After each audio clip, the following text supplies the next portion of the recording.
Shalom. Welcome back to another episode of Bible Secrets Revealed. First and foremost, I want to give all glory, praise, and honor to Yahweh Ba'Shem Yahweh Shai. Double honors to the apostles of Great Millstone. And salutations to you brothers pushing this word in sincerity. Today I'm going to get into an article, and basically this one scripture. This is going to be also a GMS scripture of the day, which is another channel that brothers post on. The scripture is going to be Habakkuk chapter 2, verse I guess the main point is in 6, but I'm going to start at 5. It says, "Yeah, also because he transgresseth by wine, he is a proud man, neither keepeth at home." Now this is dealing with Esau, Edomites, which represents the so-called white man today. All right. Most notably, the so-called U.S., which is his country. This man goes all around the world, puts army bases, all right, invades lands, takes resources, gathers people, all right? This is what he does. This is what he's been doing since Manifest Destiny and even before that. This is his MO, all right? Yeah, also because he's transgressive by wine, he is a proud man, neither keepeth at home, who enlargeth his desire is hell and is death, and cannot be satisfied. But gathereth unto him all nations, and heapeth unto him all people. Right? He want to spread his democracy. He want rule over everything. Okay? Just to set the tone, that's who was talking about. Verse 6, "Shall not all these take a parable against him, and a taunting proverb against him, and say, Woe to him that increaseth that which is not his." Right? Why is America basically the so-called, they name themselves the policemen of the world? Why is he in our land? Why is his soldiers raping our women? All right. Why are his soldiers smuggling drugs? All right. These are the things that's put out there that the mainstream media won't talk about because they're nothing more than a government arm. "Woe to him that increaseth that which is not his. How long? And to him that ladeth himself with thick clay." That thick clay, which the elder Apostle Tahar had broken down a while ago, is actually debt. We're gonna look it up in the Hebrew, and it's basically Ibatyat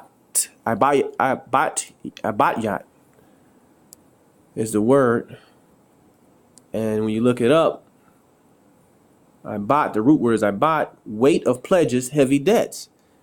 And I found this article from the site Zero Hedge. All right. It says the U.S. government quietly added $200 billion to the national debt this month. $200 billion. All right.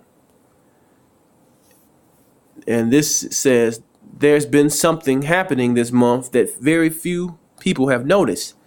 It's been lost beneath all the other headlines dominating news, from the Las Vegas shooting to Harvey Weinstein to the Mueller investigation. All right. But very quietly behind the scenes, there's been an extremely rapid uptick in the U.S. national debt. Now, I thought Trump was going to make America great again. Right. All this is nothing but a dog and pony show, man. This system, this economy, all this shit is going to collapse. All right. And it's supposed to collapse.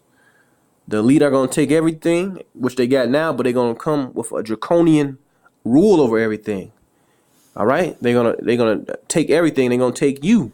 They're going to put that RFID chip, that microchip, which is the coming mark of the beast, pursuant to the book of Revelations.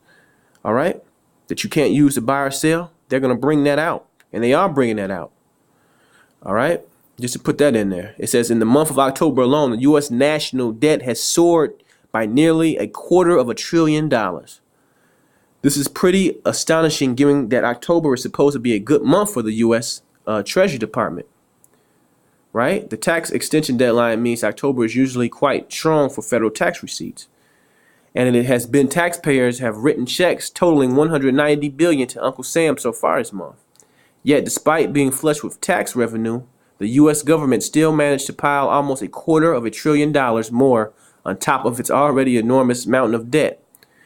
It's always surprising to me how a story this monumental never receives any coverage.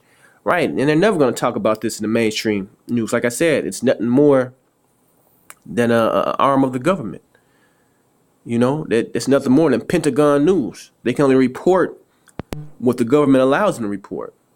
All right, you can actually look this up. You go on YouTube. Conan O'Brien actually did this. Some late night host did a skit about the news, and he went through all these different channels in all these different states, and they were reporting the same story word by word. All right, which lets you know all this is scripted. This is not someone going out and finding news stories. These news stories are coming from the top. The government of the largest, most important economy in the world is completely, woefully bankrupt, and its rate of decline is accelerating. So hold fast.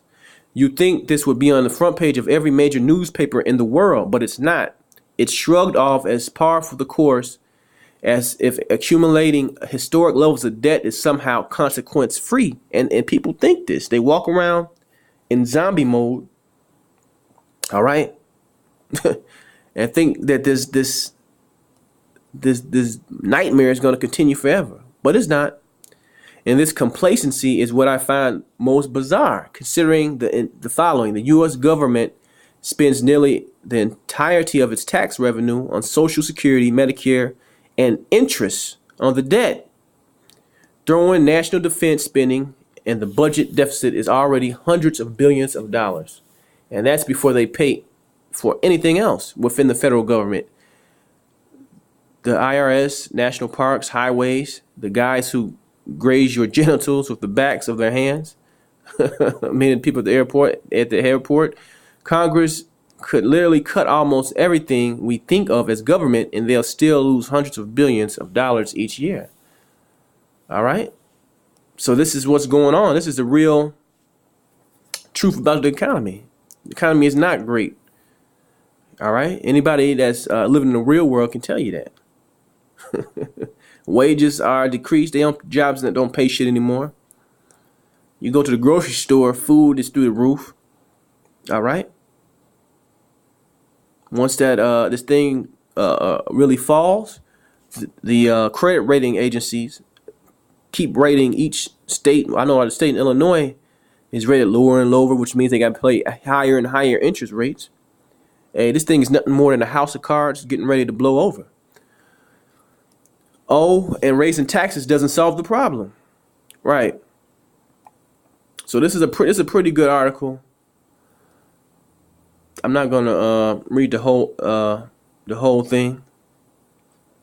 But the point of what this guy is saying and what the man of the Lord has been saying for a while, this thing is going to fall, man.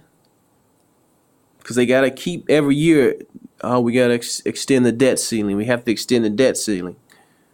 Because it keeps going up and up and up and up and up. And that debt clock keeps ticking and ticking and ticking and ticking.